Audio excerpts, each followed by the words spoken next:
Assalamualaikum warahmatullahi wabarakatuh. Jika pada video sebelumnya kita sudah membahas mengenai e-commerce dan e-contract. Di video terakhir dari kursus Cyber Law ini, kita akan berdiskusi tentang suatu fenomena dan masalah hukum yang sedang hangat, baik secara global, regional, maupun nasional, yaitu masalah perlindungan data pribadi dalam dunia cyber yang secara langsung berkaitan dengan data konsumen. Khususnya dalam masa pandemi COVID-19 telah memaksa roda transformasi digital berputar lebih cepat. Saat ini beragam pihak, baik itu perusahaan maupun pemerintah, bahkan dari lintas negara, berlomba-lomba bermigrasi ke dan di dunia digital. Mereka secara aktif mengumpulkan dan mengolah data, salah satunya data pribadi.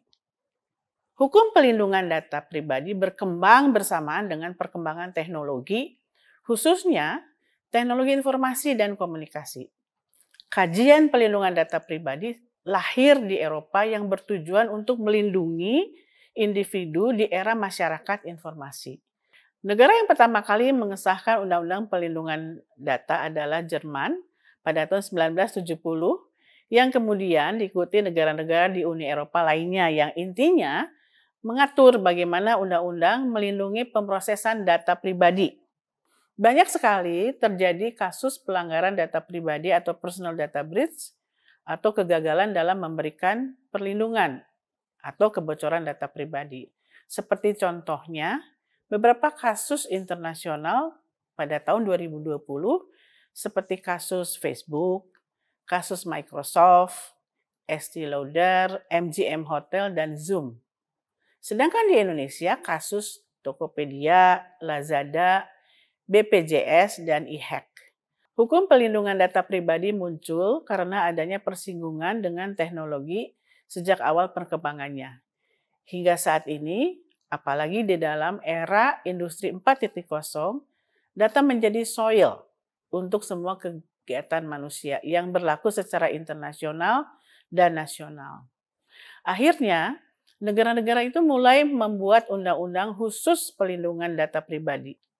Hukum pelindungan data pribadi mengatur bagaimana proses data itu harus diatur dari mulai collection, storage, usage, updating, transfer, deletion, dan destroy.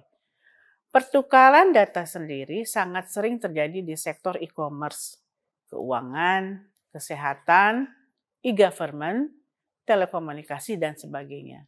Bahkan kita sering mendengar istilah big data, artificial intelligence, Internet of Things, di mana pada hal-hal tersebut tersedia data pribadi dari banyak orang. Apabila tidak ada undang-undang, maka pemrosesan data pribadi oleh pihak selain subjek data tidak dapat dilindungi. Sebagaimana halnya dalam dunia offline, konsumen dalam era digital memiliki posisi yang sangat penting. Sehingga hak konsumen harus dilindungi, khususnya pemrosesan data pribadi konsumen. Pihak pelaku usaha harus memperhatikan prinsip-prinsip perlindungan hak konsumen dan mekanisme kalau terjadi pelanggaran.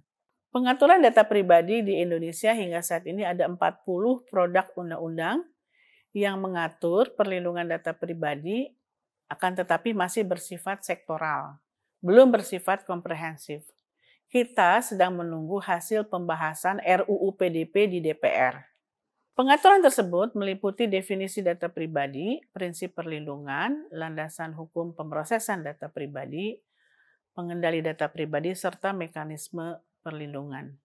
Demikianlah pemaparan mengenai perlindungan data pribadi dan kaitannya dengan perlindungan konsumen pada ekosistem digital yang sudah merupakan fenomena global dan nasional, sehingga mustahil pertumbuhan ekonomi digital akan tumbuh tanpa adanya unsur kepercayaan konsumen, dan salah satunya sejauh mana perlindungan data pribadi konsumen diatur dalam suatu regulasi.